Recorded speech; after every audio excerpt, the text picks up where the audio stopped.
on garde toujours le même réflexe en consultant la table des matières pour trouver les livres dont on a besoin de méditer si jamais on a du mal à trouver le livre tout d'un coup. Nous sommes toujours dans Jonas, le chapitre 1er et le verset 1er. Avant tout, nous devons prier.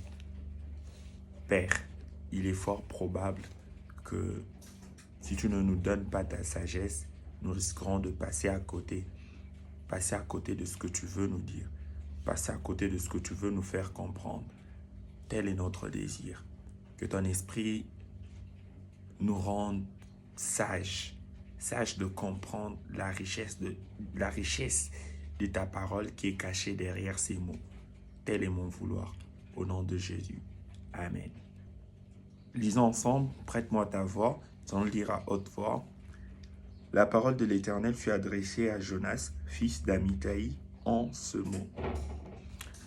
Aujourd'hui, nous n'allons pas poser la même affirmation que hier.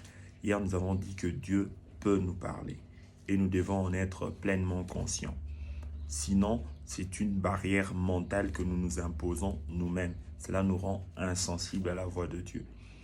Aujourd'hui, j'aimerais plutôt insister sur cet autre texte qui dit « Fils d'Amittai ».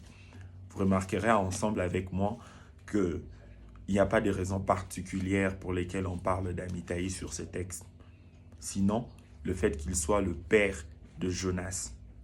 C'est pourquoi j'aimerais, avec beaucoup d'audace, j'aimerais introduire la notion de l'honneur que l'on doit à nos parents. Il est écrit « Honore ton père et ta mère ». La question de l'honneur ne se limite pas qu'à un honneur dans un cadre interne, être poli, ne pas lever le ton, ou je ne sais quoi d'autres attitudes qu'il faut développer vis-à-vis de ses parents, mais aussi dans un cadre externe, c'est-à-dire nos réalisations. Je ne sais pas qui vous êtes.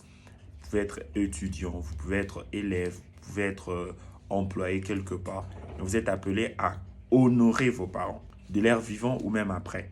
Vous êtes appelé à les honorer par vos réalisations, par l'impact positif des actes que vous posez au quotidien. Laisse-moi encore prier avant que nous puissions clore ce moment.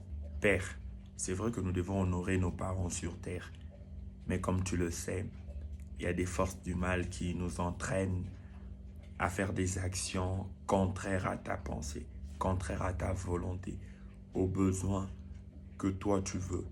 Toi tu veux nous voir honorer nos parents, mais les événements, les circonstances ne favorisent pas ça. Alors nous revenons à toi, donne-nous cette force-là. Seigneur, je m'en vais encore prier, car année après année, nous comptons ces jeunes filles qui perdent leur innocence parce que les ténèbres déploient dans l'esprit des jeunes garçons, dans l'esprit des hommes, de certains hommes, des mauvaises pensées, juste pour leur voler, pour leur reprendre cette innocence. Et naïves qu'elles sont, elles se laissent faire. Alors nous te prions, Seigneur, aide-leur à développer cette conscience, aide-leur à dire non face aux avances de ces personnes animées par des esprits méchants. Père, il y a des jeunes gens qui sont animés par un esprit de débauche à cause d'un mauvais entourage. Je m'en vais aussi prier pour eux. Car avec cette mauvaise entourage, ils ne savent eux aussi honorer leurs parents.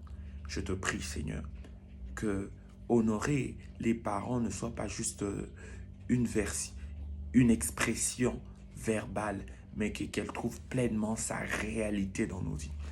En cette génération qui est en perte de vitesse dans beaucoup de choses, nous te prions, nous faisons recours à toi.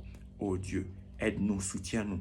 Une chose est vraie, c'est que auprès de toi, toi tu ne nous repousses pas, toi tu ne nous accules pas comme tout le monde. Toi tu ne dis pas, d'ailleurs vous avez du mal à respecter, vous avez du mal à honorer. Mais toi tu nous aides, tu nous apprends calmement, lentement et sûrement. C'est pourquoi nous venons nous confier à toi, au nom de Jésus. Ainsi j'ai prié. Amen.